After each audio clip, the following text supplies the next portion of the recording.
Bismillahirrahmanirrahim. Assalamualaikum warahmatullahi wabarakatuh.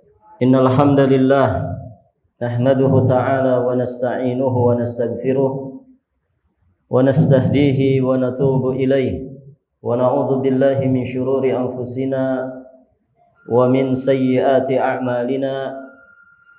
Man yahdihillahu fala mudilla lahu wa man yudlil fala hadiya lahu. أشهد أن لا إله إلا الله وحده ربي لا شريك له وأشهد أن محمدا عبده ورسوله. قال الله تعالى في القرآن الكريم يا أيها الذين آمنوا اتقوا الله حق تقاته ولا تموتن إلا وأنتم مسلمون. أما بعد فيا أيها الحاضرون اعلموا رحمكم الله فإن أصدق الحديث كتاب الله وخير الهدي هدي محمد صلى الله عليه وآله وسلم. اللهم علمنا ما ينفعنا وانفعنا بما علمتنا وزدنا علما. Para hadirin, akhwat wa ummahat fillah rahimani wa rahimakumullah. Alhamdulillah, pada kesempatan ini insyaallah ta'ala kita akan melanjutkan pelajaran tafsir juz amma, dan sekarang kita masih di pembahasan tafsir surat Al-Insyirah. Ibu-ibu yang dirahmati Allah,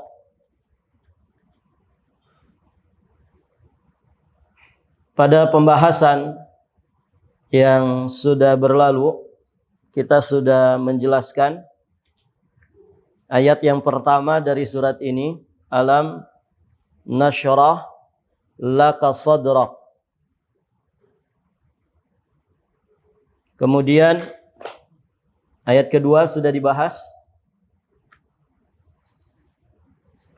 Ayat kedua sudah dibahas belum Ibu? Sudah ya. Ayat kedua juga sudah dibahas. Wa wada'na anka wizrak. Kemudian alladzi anqadha dhahrak. Ini sudah semua ya?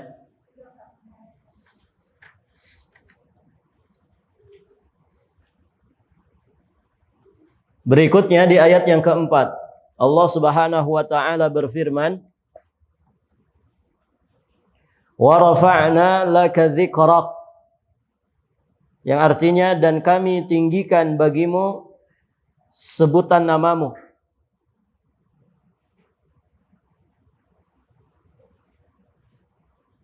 Di dalam ayat yang mulia ini, Allah Subhanahu wa taala menjelaskan kepada kita bahwasannya penyebutan nama Rasulullah sallallahu alaihi wasallam ini benar-benar ditinggikan oleh Allah Subhanahu wa taala. Dan perkara ini tidak ada seorang pun yang ragu terhadapnya. Ini bisa kita lihat dari beberapa perkara. Yang pertama, diangkat sebutan beliau ketika tiba waktu sholat dari tempat yang paling tinggi, yakni pada seruan azan yang dikumandangkan. Salah satu lafaz yang ada di dalam kalimat-kalimat azan adalah kita bersyahadat kepada Allah Subhanahu wa taala, kemudian bersyahadat tentang Rasulullah sallallahu alaihi wasallam. Asyhadu an la ilaha illallah wa asyhadu anna Muhammadan Rasulullah. Ini setiap saat dikumandangkan, yakni setiap waktu salat. Jadi dalam sehari semalamnya sekitar 5 kali dikumandangkan dalam azan. Dan dalam satu kalimat azan ini bisa terulang. Dan tentu ini menjadi satu bukti bahwa nama Rasulullah Shallallahu Alaihi Wasallam selalu disebut-sebut. Kalau dulu sebelum ada mukabbir as-saut, sebelum ada speaker, sebelum ada toa, sebelum ada pengeras suara seperti yang kita kenal saat ini, maka muazzin yang mengumandangkan azan itu dia akan naik ke atas bangunan masjid atau ke atas menara masjid untuk kemudian mengumandangkan kalimat-kalimat azan dengan suara yang sangat lantang. Jadi mengumandangkannya di tempat yang tinggi.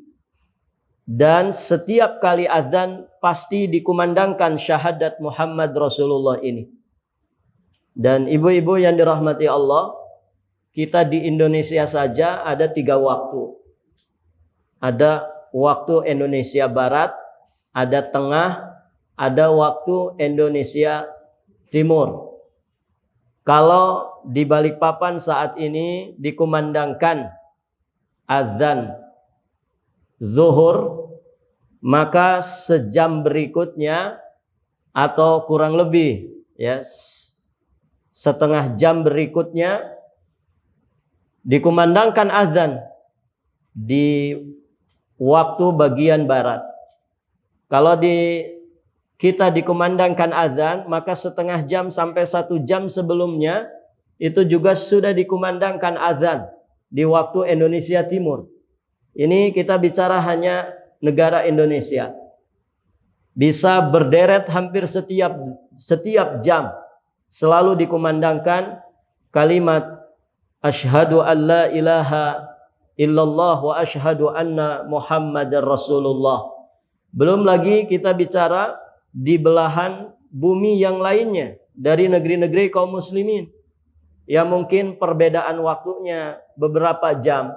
Kita dengan Saudi itu beda 4 sampai 5 jam.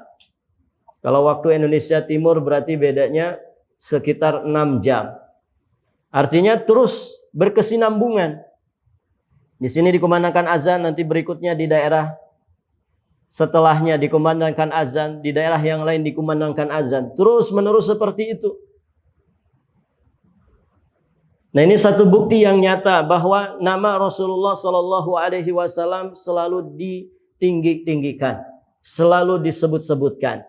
Dan ini tentu sebagai bantahan ya bagi orang-orang kafir Quraisy, terutama Abu Lahab dan teman-temannya dari kafir Quraisy yang mengolok-olok Rasulullah SAW, mencaci, menghina Rasulullah SAW ketika putra-putra beliau meninggal dunia, bahwa mereka mengatakan Muhammad itu abdar, Muhammad itu aqta, Muhammad terputus sebutan namanya, tidak akan disebut-sebut lagi.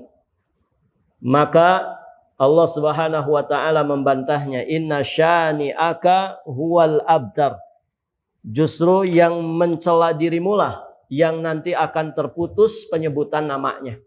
Kalaupun disebut namanya, ya disebutkan untuk menjadi peringatan bagi umat manusia tentang kekufurannya, tentang kezaliman dan juga kejahatannya.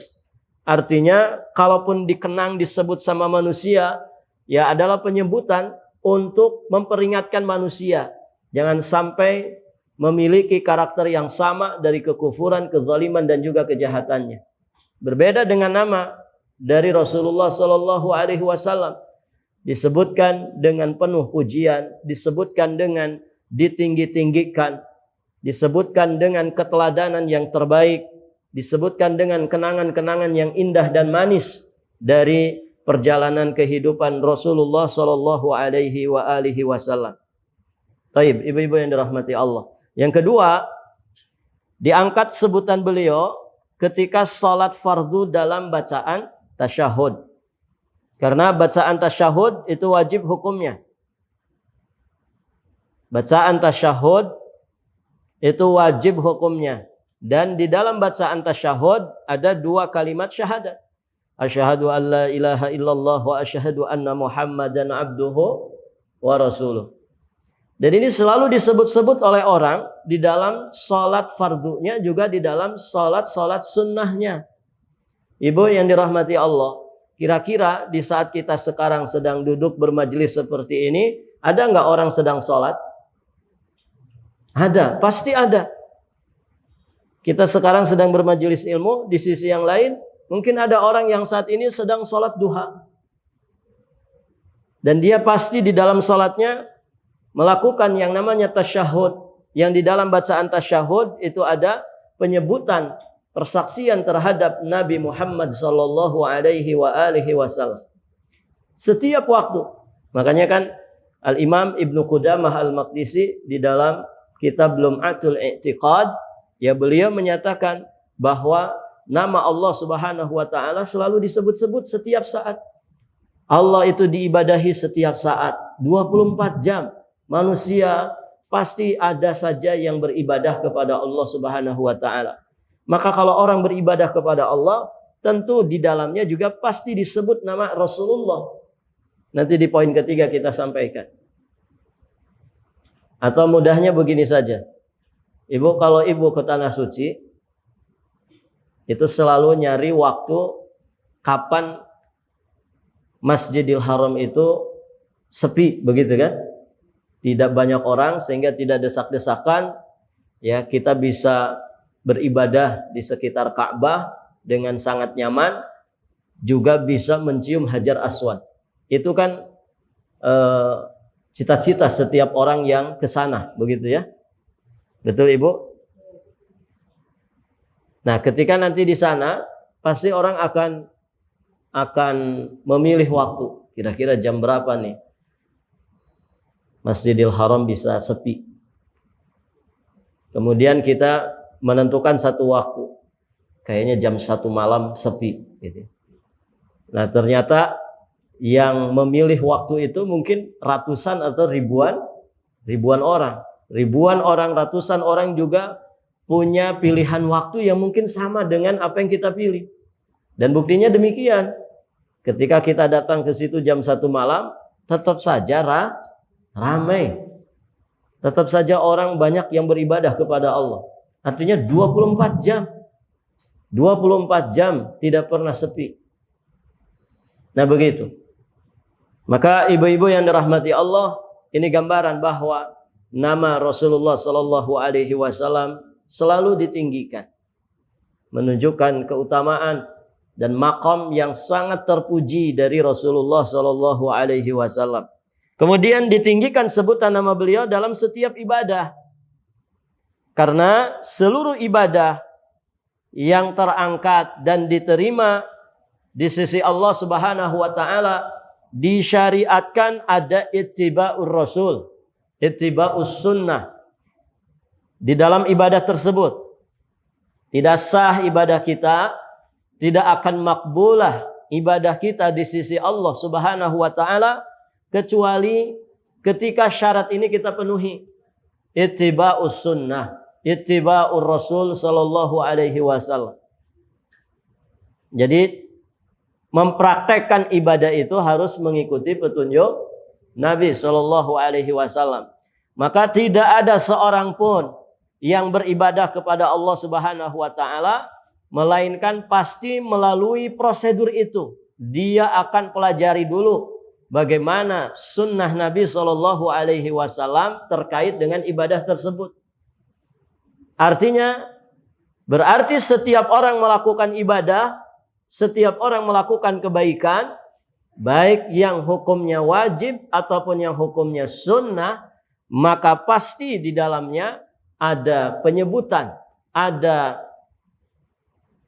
nama Rasulullah sallallahu alaihi wasallam, meninggikan, mengagungkan sunnah dari Nabi sallallahu alaihi wasallam. Baik, ibu-ibu yang dirahmati Allah. Maka Syekh Muhammad bin Shalih Al-Utsaimin di sini mengatakan seluruh ibadah harus memenuhi 2 syarat. Pertama, ikhlas karena Allah semata. Kemudian yang kedua, mengikuti sunnah Rasulullah sallallahu alaihi wasallam dalam beribadah kepada Allah. Dan sebagaimana dimaklumi, orang yang mengikuti sunnah Rasulullah sallallahu alaihi wasallam dalam beribadah, pasti dia akan selalu ingat bahwa dia mengikuti sunnah Rasul Sallallahu Alaihi Wasallam. Dan sekali lagi itu merupakan pengangkatan, peninggian daripada nama Rasulullah Sallallahu Alaihi Wasallam. Berikutnya, di ayat yang kelima Allah Subhanahu Wa Taala berfirman, fa inna ma'al usri yusra. Karena sesungguhnya bersama kesulitan itu ada kemudahan. Inna ma'al usri yusra. Sesungguhnya bersama kesulitan itu ada kemudahan. Ini busyra minallah. Ini adalah kabar gembira dari Allah Subhanahu wa taala untuk Rasulullah sallallahu alaihi wasallam dan juga untuk umat beliau. Rasulullah sallallahu alaihi wasallam telah menanggung beban berat ketika berdakwah di Mekah, ketika berdakwah di Taif. Sebagaimana beliau juga mendapatkan gangguan dari orang-orang munafik di Madinah. Maka Allah Subhanahu wa taala berfirman tasliyatan li Rasulillah sallallahu alaihi wasallam, sebagai bentuk hiburan bagi Nabi sallallahu alaihi wasallam, motivasi dan pengokohan jiwa raga Nabi sallallahu alaihi wasallam. Apa kata Allah? Fa inna ma'al usri yusra. Sesungguhnya bersama kesulitan itu ada kemudahan. Yakni sebagaimana juga kami telah melapangkan bagimu dadamu, melepaskan beban kesulitanmu dan meninggikan sebutan namamu. Semua ini adalah nikmat-nikmat yang besar. Kesulitan yang Rasulullah hadapi itu pun mendapatkan janji kemudahan dari Allah Subhanahu wa taala. Jadi kesulitan yang dihadapi Nabi Shallallahu Alaihi Wasallam, Allah janjikan kemudahan beserta dengannya. Fa inna ma'al usri yusra, inna ma'al usri yusra. Dan di sini ada asar dari Ibnu Abbas radhiyallahu taala anhuma tentang tafsir ayat ini. Dan ibu-ibu yang dirahmati Allah, penjelasan Ibnu Abbas ini seharusnya kita resapi bersama untuk bisa kita praktekkan di saat kita menghadapi kesulitan dalam hidup ini. Ada yang pernah susah hidupnya, Bu? Iya, masing-masing kita pasti pernah mengalami kesulitan, kesusahan di dalam hidup dengan varian kesusahan yang berbeda. Masing-masing kita kesusahannya berbeda-beda sesuai dengan apa yang Allah ujikan kepada kita. Ada yang kesusahannya dari sisi ekonomi, ada yang kesusahannya dari sisi kesehatan, ada yang kesusahannya itu dari sisi permasalahan di rumah tangga, ada yang kesusahannya itu dari sisi pekerjaan, dan lain sebagainya. Ada kesusahannya itu dari sisi keluarga besarnya, keluarganya, rumah tangganya baik-baik saja, tapi banyak sekali gangguan, kejahatan, kezaliman, dari kanan, kiri, dari depan dan juga belakang dari keluarga besar yang ada. Ini masing-masing orang punya kesulitan dalam hidup. Masing-masing orang punya kesusahan dalam hidup. Jadi wajar kalau orang itu mendapatkan kesulitan, kesusahan dalam hidup ini. Karena kalau kita pengen senang terus di mana? Di mana, Bu? Kalau kita pengen senang terus nanti di surga. Karena dunia ini bukan tempat kesenangan. Ini catat Ibu. Dunia bukan tempat bersenang-senang. Dunia itu darul bala. Dunia itu negeri tempat kita diuji. Ujian itu tidak semuanya yang menyenangkan. Allah menciptakan segala sesuatu di alam dunia ini berpasang-pasangan. Ada siang, ada malam. Ada laki-laki, ada perempuan. Ada gembira, ada sengsara. Ada susah, ada senang. Ada sulit, ada mudah. Itu dunia. Jadi jangan dibayangkan hidup ini akan senang terus. Salah ya, orang itu kalau memasang memasang mindset dalam hidupnya pasti senang terus. Ini keliru. Karena kalau orang mindsetnya seperti itu, ketika dia dapat kesusahan, dia akan sulit menerima dan berat untuk menghadapinya. Biasa hidup ini, kadang susah, kadang senang, dengan versi yang berbeda-beda dari masing-masing orang. Karena setiap orang pasti dapat masalah dalam hidup ini. Masalah itu bukan masalah. Masalah itu jadi masalah ketika kita salah di dalam menghadapi masalah itu. Makanya Allah dan Rasul-Nya membimbing kita, ya, bagaimana menghadapi masalah. Cara menghadapi masalah itu seperti apa? Supaya apa?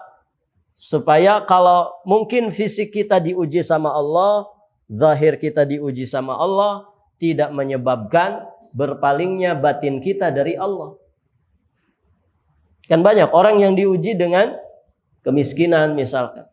Tapi kemiskinannya tidak memberikan efek buruk kepada hatinya untuk selalu istiqomah di atas jalan Allah Subhanahu wa taala. Susah, memang susah dia karena miskin. Tapi kemiskinannya tidak mengganggu, tidak mengusik batinnya, ya, sehingga dia tetap istiqomah hatinya di dalam beribadah kepada Allah Subhanahu wa taala. Nah, banyak orang yang tidak lulus ujian itu begitu. Ketika diuji oleh Allah Subhanahu wa taala, misalkan dengan kemiskinan, kemudian kemiskinannya itu ternyata berpengaruh kepada hatinya, akhirnya ngedumel, berkeluh kesah, benci kepada Allah, suudzon kepada Allah, membenci takdir Allah Subhanahu wa taala. Nah, ini orang yang tidak lulus ujian kemiskinan. Pun sebaliknya, sebagian orang misalkan diuji dengan kekayaan. Ternyata kekayaannya itu berpengaruh kepada hatinya. Hatinya jadi ujub, hatinya jadi sombong, takabur.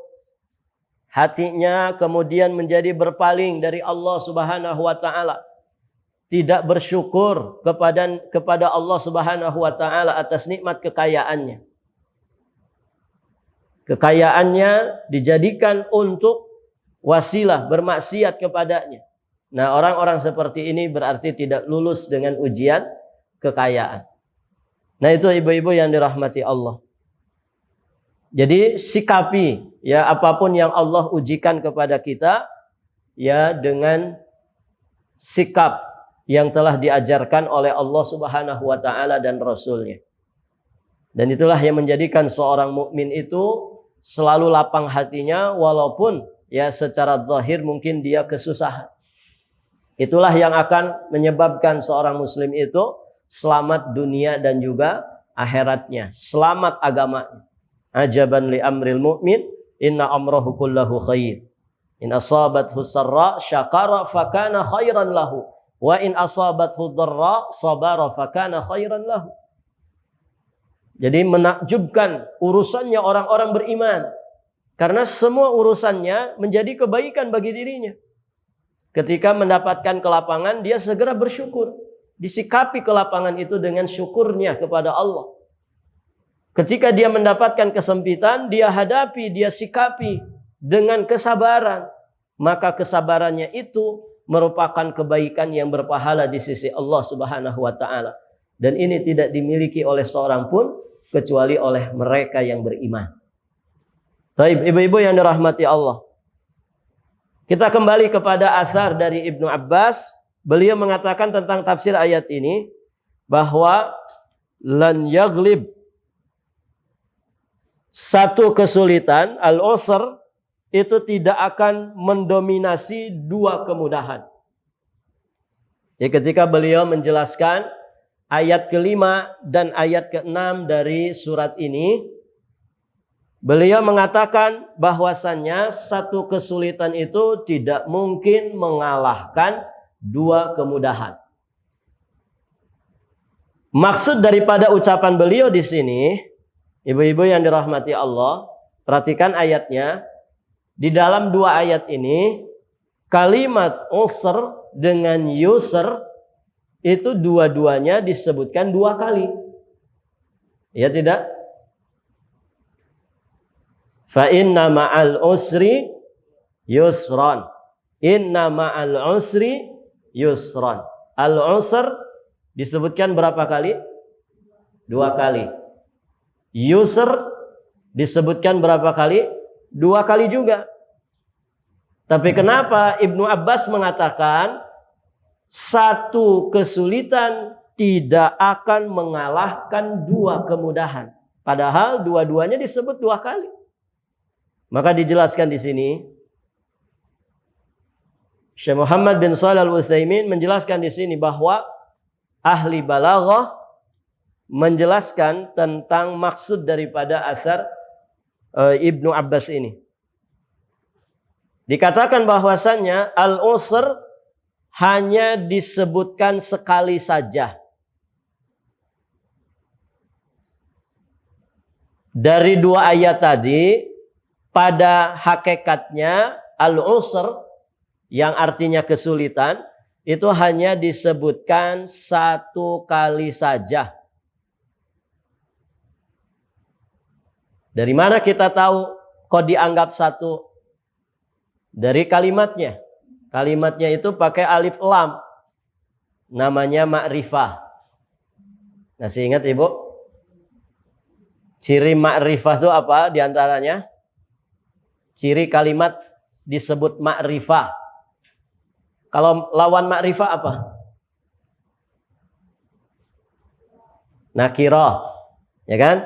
Ada kalimat ma'rifat, ada kalimat nakirah. Kalimat ma'rifat, ada kalimat nakirah. Nah, ciri yang paling sering untuk kalimat ma'rifat itu apa? Alif lam. Diawali dengan alif lam. Nah, dalam ilmu balaghah, ilmu bahasa Arab, ibu-ibu yang dirahmati Allah,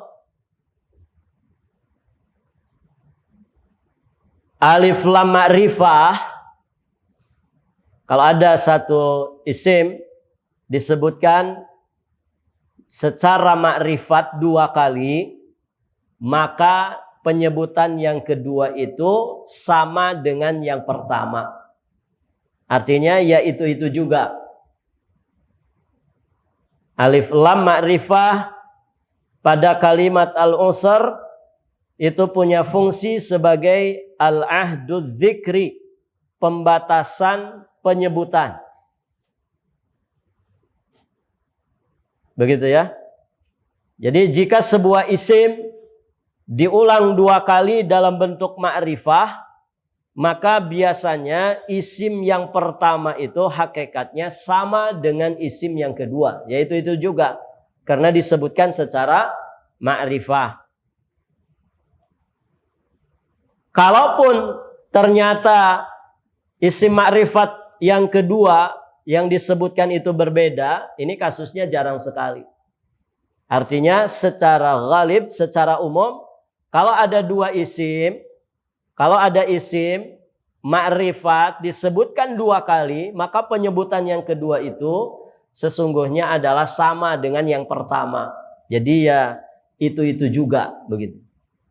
Sehingga ketika al-usr pada dua ayat ini disebutkan berulang dalam kondisi ma'rifat, maka al-usr pada ayat ke-6 itu ya al-usr pada ayat yang ke-5 juga. Artinya itu juga. Sehingga diambillah kesimpulan bahwa al-usr itu disebutkan satu kali saja. Bisa dipahami Ibu? Paham tidak Ibu? Taib. Ini kan kita sedang membahas, menjelaskan tafsirnya Ibnu Abbas. Kenapa Ibnu Abbas sampai mengatakan satu kesulitan itu ya tidak akan mendominasi, tidak akan mengalahkan dua kemudahan. Nah itu kronologisnya. Kenapa Ibnu Abbas menyebutkan satu kesulitan? Padahal kan kesulitan disebutkan dua kali. Tapi beliau menyebutkan satu kali, satu kesulitan. Kronologisnya begitu. Karena al-usr di situ ya penyebutannya ya dengan alif lam ma'rifah disebutkan 2 kali. Dan dalam kaidah disebutkan kalau isim ma'rifah disebutkan 2 kali, maka penyebutan yang kedua itu adalah sama dengan yang pertama. Artinya ya dianggap satu. Nah, kita lanjutkan ke usernya sekarang. Sedangkan user, ibu-ibu yang dirahmati Allah, itu datang dalam bentuk nakirah. Nakirah itu lawan ma'rifat, tanpa alif lam. Nah, dalam kaidah disebutkan, jika isim diulang 2 kali dalam bentuk nakirah, maka isim yang kedua, ibu-ibu yang dirahmati Allah, isim yang kedua, isim nakirah yang kedua yang disebutkan itu bukanlah isim yang pertama. Artinya yusron di ayat yang kelima itu berbeda dengan yusron di ayat yang ke-6. Sehingga yusron di dalam 2 ayat ini dikatakan 2 kali penyebutannya. Sehingga di situ ada 1 kesulitan dan 2 kemudahan. Maka Ibnu Abbas mengatakan 1 kesulitan tidak mungkin mengalahkan 2 kemudahan. Pelajarannya apa di sini, Ibu? Pelajarannya apa kalau disebutkan oleh Ibnu Abbas bahwa 1 kesulitan tidak akan mengalahkan 2 kemudahan. Pelajarannya bagi kita apa? Apa, Bu? Iya.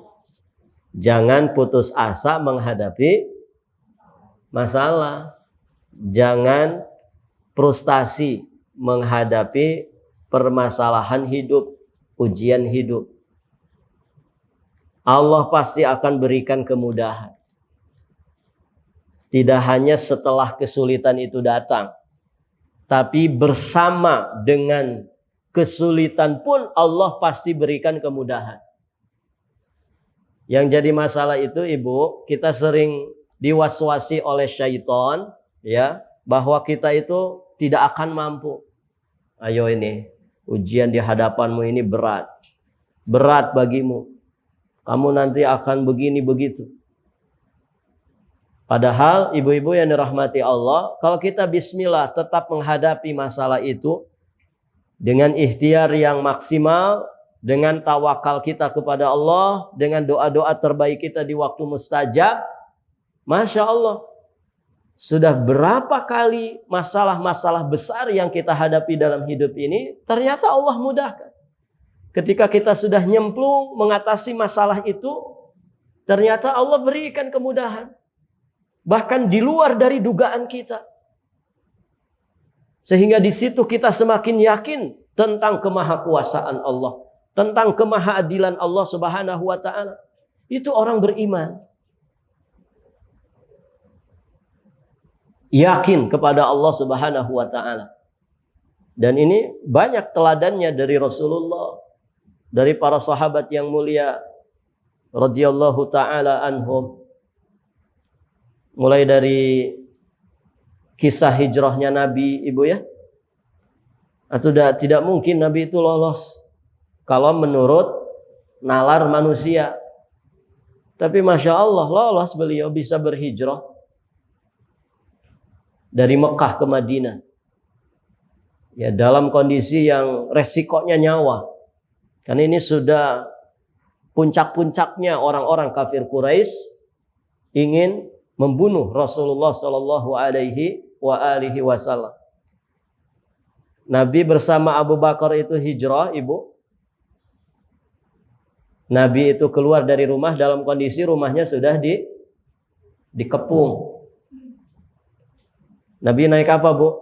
Ketika hijrah dari Mekah ke Madinah, naik jet pribadi gitu, helikopter? Enggak ada. Dikawal sama siapa? Enggak dikawal sama siapapun. kecuali sama Abu Bakar As-Siddiq, sahabat yang sangat beliau cintai, sekaligus juga mertuanya.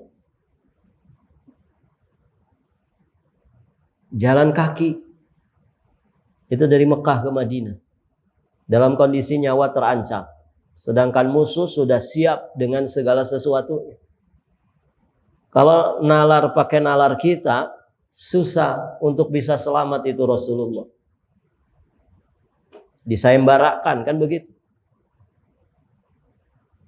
Orang bisa bawa kudanya, bisa bawa persenjataannya untuk menyusul Rasulullah Shallallahu Alaihi Wasallam.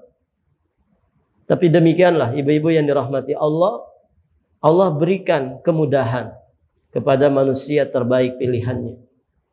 Di perang Badar, kalau pakai nalar manusia, ibu, kira-kira kalah enggak kaum muslimin? Kalah. Personilnya saja bedanya luar biasa. Tidak berbanding, begitu ya. Kelengkapan persenjataan juga tidak berbanding. Ditambah lagi perang Badar itu terjadinya di bulan apa? Di bulan apa, Bu? Ramadan, kan? Ini sedang puasa. Awal-awal puasa diwajibkan, disyariatkan. Ini kalau pakai hitung-hitungan manusia, tidak masuk ini hitungan. Pasti kalah. Tapi demikianlah Allah berikan segala kemudahan. Maka ibu-ibu yang dirahmati Allah, ini seharusnya jadi motivasi bagi kita semua. Jangan pernah panik ya ketika kita mendapatkan permasalahan dalam hidup ini. Bismillah, tawakkalna 'ala Allah, hasbunallah wa ni'mal wakil. Yang penting ibu, kita jangan berbuat dosa, jangan berbuat maksiat, jangan berbuat zalim kepada siapapun. Terus melangkah menghadapi permasalahan hidup ini. Dan kita harus selalu siap dan sigap. Karena masalah saat ini bisa kita pecahkan, bisa kita selesaikan. Mungkin nanti akan ada lagi masalah yang datang. Berikutnya juga demikian. Tidak hari ini, besok. Tidak pekan ini, pekan depan. Tidak bulan ini, bulan depan. Tidak tahun ini, tahun depan. Terus begitu, manusia berbolak-balik dari satu masalah ke masalah berikutnya. Disitulah ujian untuk kita semua. Allah ingin tahu seberapa kuat kejujuran iman kita. Apakah kita berdusta dengan iman kita ataukah jujur dengan iman kita? Baik, ibu-ibu yang dirahmati Allah.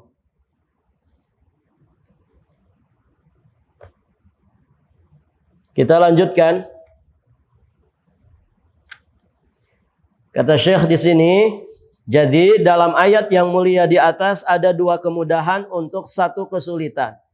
Karena al-usr, yakni kesulitan disebutkan dalam bentuk ma'rifah. Allah berfirman, fa inna ma'al usri yusra. Sesungguhnya bersama kesulitan itu ada kemudahan. Perkataan ini adalah berita dari Allah. Berita dari Allah itu pasti sempurna keakuratannya. Janji Allah tidak akan pernah meleset. Janji Allah tidak akan pernah dipungkiri. Setiap kali engkau menghadapi kesulitan, tunggulah datangnya kemudahan. Bahkan bersama dengan kesulitan itu pasti ada kemudahan. Yang penting kita bismillah. Mencari solusi dari segala permasalahan yang kita sedang hadapi dengan takwa kita kepada Allah. Wa may yattaqillaha yaj'al lahu makhraja. Siapa yang bertakwa kepada Allah, Allah Subhanahu wa taala pasti akan memberikan solusi dari segala macam permasalahan yang dihadapi. Dalam urusan syariat tentu sudah sangat jelas sekali. Contoh, ya beliau ngasih contoh dalam urusan salat. Salatlah dengan berdiri. Itu rukun utamanya. Ternyata jika tidak mampu, kita bisa salat sambil duduk. Jika tidak mampu juga, kita bisa salat sambil berbaring. Ini semua yusr dari Allah. Ini semua adalah kemudahan-kemudahan yang Allah Subhanahu wa taala berikan terkait dengan syariat ibadah salat. Contoh yang lainnya misalkan masalah ibadah puasa. Jika mampu ya, tidak dalam kondisi safar, maka wajib kita berpuasa. Namun ibu-ibu yang dirahmati Allah, jika kita tidak mampu, maka boleh kita berbuka. Misalkan di saat kita sedang safar, safar yang panjang, membuat kita lelah dan letih, maka ada rukhsah, ada kemudahan, ada keringanan yang Allah Subhanahu wa taala berikan. Dalam ibadah haji juga demikian. Jika mampu, wajib kita mengerjakan ibadah haji. Namun jika tidak mampu, maka ibu-ibu yang dirahmati Allah, tidak ada kewajiban haji bagi kita. Pun demikian dalam masalah zakat. Yang wajib zakat itu siapa? Orang yang punya kemampuan untuk berzakat. Hartanya sampai kepada nisab, kemudian berlalu haulnya. Kalau orang nggak punya harta, dia dari kalangan fuqara, masakin, du'afa, bukan wajib zakat, malah dia wajib dikasih zakat. Demikian kemudahan-kemudahan yang Allah Subhanahu wa taala berikan kepada kita. Bahkan jika orang itu sudah memulai ibadah haji, lalu mendapatkan halangan, tidak mampu menyempurnakan ibadah hajinya, maka silahkan bertahallul. Batalkan ibadah haji dan sembelihlah hewan udhiyah sebagai diatnya. Allah Subhanahu wa taala berfirman, wa atimmul hajja wal umrata lillah fa in uhsirtum famastaysara minal hadi. Dan sempurnakanlah ibadah haji dan umrah karena Allah. Jika kamu terkepung, terhalang oleh musuh atau karena sakit, maka sembelihlah kurban yang mudah didapatkan. Jadi kesimpulannya ibu-ibu yang dirahmati Allah, setiap kesulitan yang dialami oleh seseorang dalam beribadah pasti mendapatkan kemudahan, mendapatkan taisir, mendapatkan rukhsah, mendapatkan dispensasi dari Allah Subhanahu wa taala. Demikian pula dalam masalah takdir, yakni ketetapan Allah atas para hambanya berupa musibah, kesulitan hidup, kesempitan jiwa dan lain sebagainya. Janganlah berputus asa, karena setelah kesulitan itu pasti ada kemudahan. Dan ibu-ibu yang dirahmati Allah, kemudahan itu kadangkala bersifat lahiriah, nyata, nampak. Ya, misalnya seorang fakir menghadapi kesulitan, lalu Allah berikan kepadanya kemudahan untuk memperoleh kekayaan. Ini secara zahir dikasih langsung sama Allah kemudahan tersebut. Contoh yang lain, seorang yang sakit merasa letih dan berat karena sakitnya. Lalu kemudian Allah Subhanahu wa taala memberinya kesembuhan. Kesembuhannya itu adalah keringanan dan kemudahan bagi dirinya. Taib. Ini kemudahan yang konkret, nyata, nampak secara zahir. Ada pula kemudahan yang sifatnya maknawi. Apa itu? At-ta'yid wa nasr. Bagaimana Allah menolong kepada seseorang untuk dia mampu bersabar ketika menghadapi ujian. Ini juga termasuk kemudahan. Karena ibu yang dirahmati Allah, sabar itu obat penawar dari sakitnya ujian. Jadi kalau orang diberi taufik dan inayah oleh Allah, sehingga dia mampu bersabar menghadapi ujiannya, maka sesungguhnya itu kemudahan, bukan? Kemudahan. Seberat apapun ujian yang menimpa diri kita, kalau kita hadapi dengan kesabarannya, dengan kesabaran, maka itu akan mudah dan terasa ringan bagi kita. Dan pahalanya tentu besar. Walaupun memang bukan perkara mudah. Tapi kalau kita ikhtiar dengan izin, taufik dan inayah dari Allah, pasti bisa kita bersabar. Innama yuwaffas sabirun ajrahum bighairi hisab. Sesungguhnya orang yang disempurnakan pahalanya tanpa batasan, itu hanyalah orang-orang yang bersabar. Surga itu dipersiapkan untuk orang-orang yang bersabar, menahan hawa nafsunya dari dosa dan maksiat ketika di alam dunia. Kita disuruh minta tolong kepada Allah dengan salat dan sabar. Wasta'inu bis salat bis-sabri was-shalah. Ya. Minta tolonglah kepada Allah Subhanahu wa taala dengan sabar dan salat. Allah akan tolong. Allah berikan kemudahan. Walaupun memang pahit rasanya. Tapi Allah akan memberikan kemudahan, memberikan penawar dari rasa pahitnya musibah dengan kesabaran tersebut. Apabila Allah menolongmu untuk bisa bersabar, maka menjadi ringanlah bagimu urusan-urusan yang sulit. Sehingga urusan yang sulit yang apabila diturunkan kepada gunung niscaya akan menghancurkannya, itu akan menjadi mudah. Masya Allah. Siapa yang paling berat ujiannya, Bu? Siapa? Yang paling berat ujiannya dari seluruh manusia siapa? Yang paling bertakwa.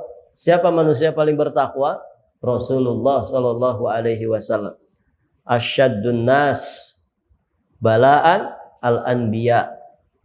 Manusia yang paling keras ujiannya, paling berat ujiannya itu adalah para nabi. Makanya Nabi mewasiatkan kepada kita, Ibu, kalau kalian tertimpa musibah, maka ingat-ingatlah musibah yang menimpa diriku.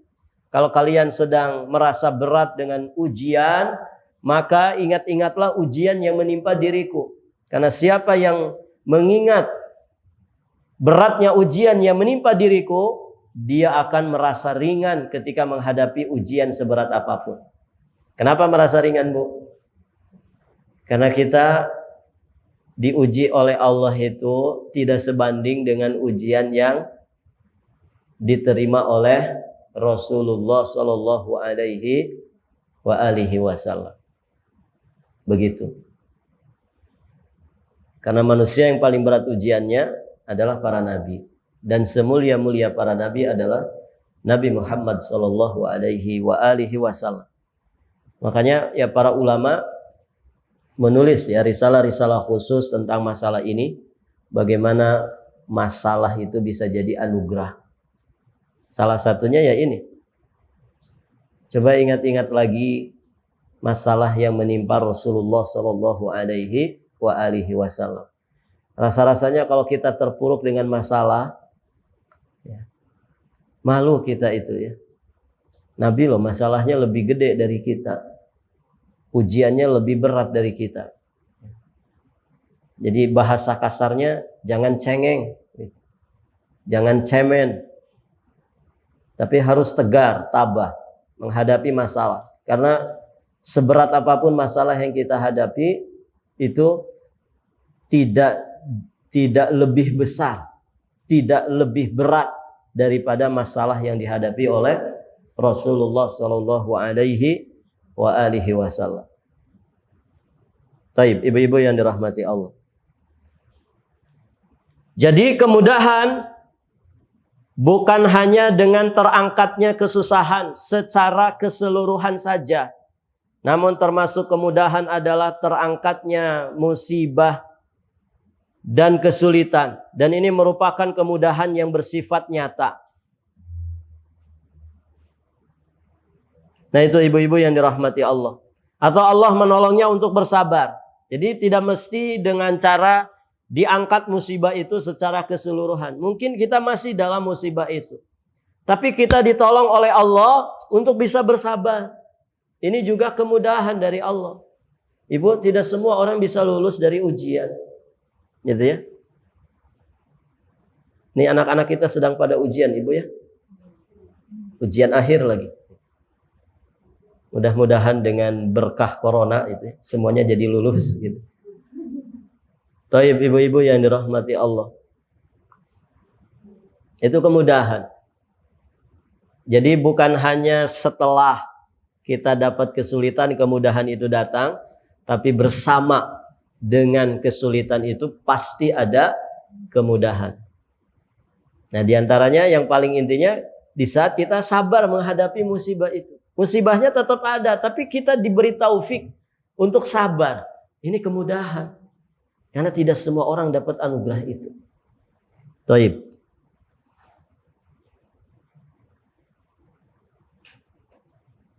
Ibu-ibu yang dirahmati Allah, sampai di sini pelajaran kita. Sudah jam 11. Insyaallah taala nanti kita lanjutkan. Masih 2 ayat lagi ya. Insyaallah di kesempatan berikutnya kita lanjutkan. Barakallahu fiikum. Akhiru da'wana alhamdulillahi rabbil alamin.